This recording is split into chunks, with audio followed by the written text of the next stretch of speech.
큰 일을 이루기 위해 힘을 주십사 하나님께 기도했더니 겸손을 배우라고 연약함을 주셨다.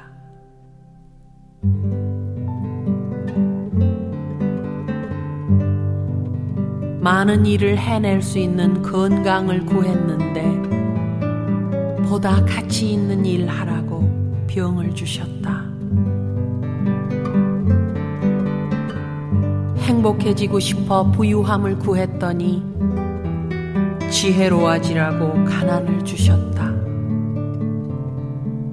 세상 사람들의 칭찬을 받고자 성공을 구했더니 뽐내지 말라고 실패를 주셨다.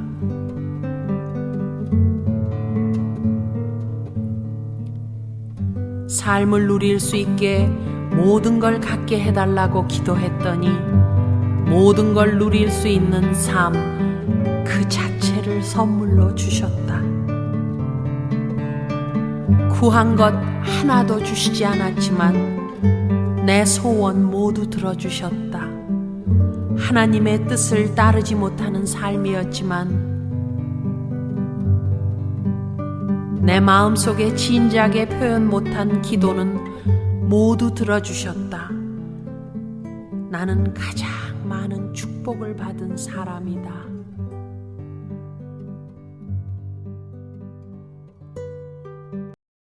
뉴욕대 부속병원 재활센터 입구 벽에는 성프란치스코의 감동적인 기도문이 새겨져 있습니다.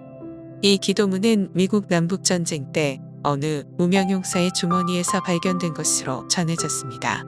재활센터는 병의 치료를 받고 회복 중에 있는 환자들을 위한 특별한 장소이며 그 벽에 새겨진 기도문은 이곳에서 치유와 희망을 찾는 이들에게 큰 위로가 되고 있습니다. 장 도미니크 보비, 삶의 순간을 감동으로 품다.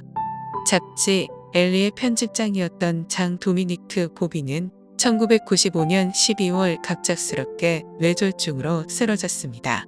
친구들의 도움을 받아 1년 3개월 동안 왼쪽 눈을 자그마치 20만 번 이상 깜빡거리며 잠수종과 나비라는 책을 쓰게 되었습니다.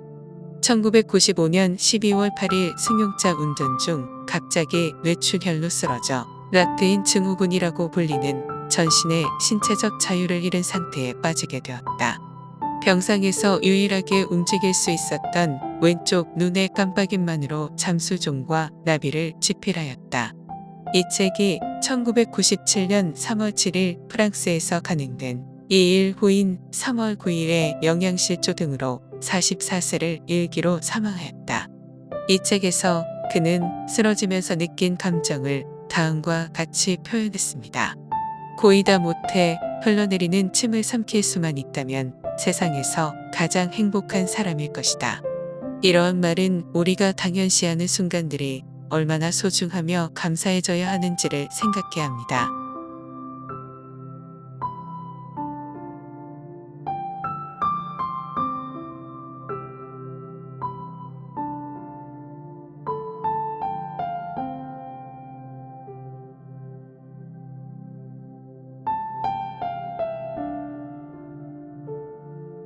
평화의 기도.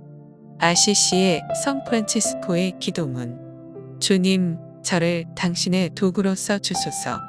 미움이 있는 곳에 사랑을, 다툼이 있는 곳에 용서를, 분열이 있는 곳에 일치를, 의혹이 있는 곳에 신앙을, 그릇됨이 있는 곳에 진리를, 절망이 있는 곳에 희망을, 어두움에 빛을, 슬픔이 있는 곳에 기쁨을 가져오는 자 되게 하소서. 위로받기보다는 위로하고 이해받기보다는 이해하며 사랑받기보다는 사랑하게 하여 주소서. 우리는 줌으로써 받고 용서함으로써 용서받으며 자기를 버리고 죽음으로써 영생을 얻기 때문입니다. 가난과 헌신의 수호자. 성 프란치스코는 1182년 이탈리아 아시시에서 태어났습니다. 부유한 상인의 아들로 태어났지만 천주교 신자로 성향이 변하면서 재산을 버리고 가난한 사람들과 함께 살았습니다. 13세기 초기 프란치스코는 작은 형제회를 창립하여 가난과 헌신의 삶을 추구하였습니다. 그의 순수하고 겸손한 삶은 수많은 사람들에게 영감을 주었고, 그의 후계자들은 프란치스코회를 이끌며 세계 각지에서 사회사업에 참여하고 있습니다.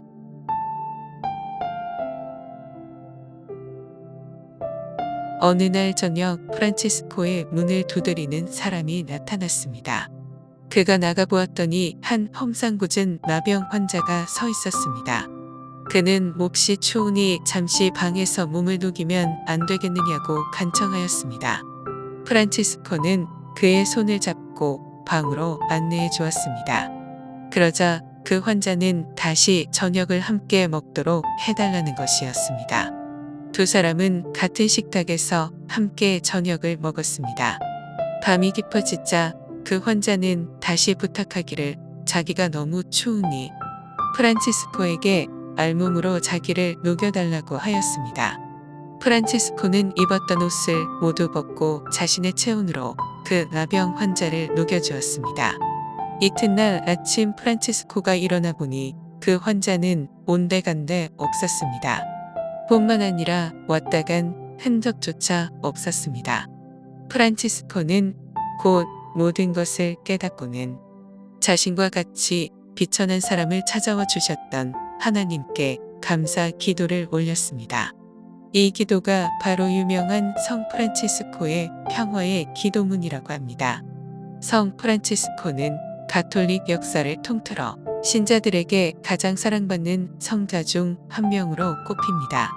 이 이야기는 프란치스코의 순수하고 사랑에 기반한 행동을 보여주며 우리에게 선한 영감을 전합니다.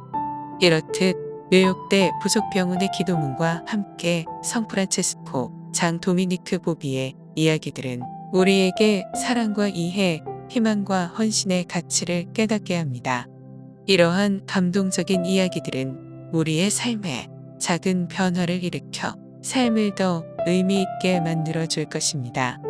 현재의 프란치스코 교황은 2013년 교황으로 선출되기 전까지 그의 이름은 호르헤 마리오 베르고 글리오였습니다.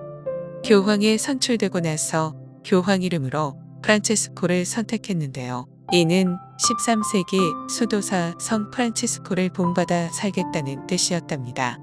또한 이탈리아 중부 아시시에 있는 성 프란체스코 수도원은 프란치스코란 이름 하나만으로 세계적인 순례지이자 여행지가 되었습니다. 프란체스코 대성당 안으로 들어갑니다.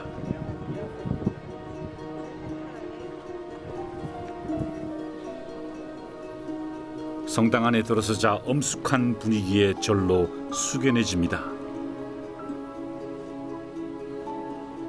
바로 이곳에 중세의 마지막과 르네상스의 시작이 어떻게 겹쳐지는지 알려주는 그림이 있습니다. 치마부의 작품입니다.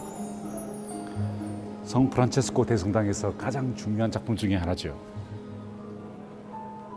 중세의 마지막 작품입니다. 저기 보이는 저 오른쪽의 수도사가 바로 성 프란체스코이십니다. 그리고 이 마에스타, 중세의 마지막 상징을 여러분은 저와 함께